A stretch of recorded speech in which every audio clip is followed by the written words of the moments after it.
আসসালামু আলাইকুম ভাই। ভাই বাঁচবো আর কয়দিন?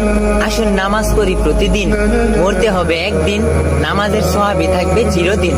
ভাই নবী তো বলছেন, যে ব্যক্তি নামাজের দাওয়াত অন্য মানুষের কাছে পৌঁছায় দিবে, আমি নবীও তাকে জান্নাতে পৌঁছায় দিব।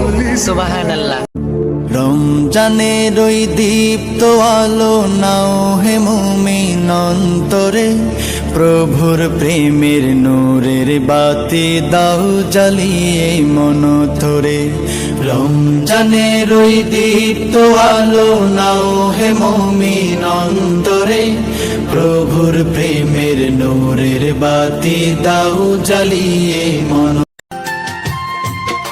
আমরা পুরুষ মানুষ ভাই, আমাদের হাজারো কষ্ট থাকলেও হাসি মুখে থাকতে হয়, কারণ এই দুনিয়াতে আমাদের দুঃখ বোঝার মতো কেউ নাই।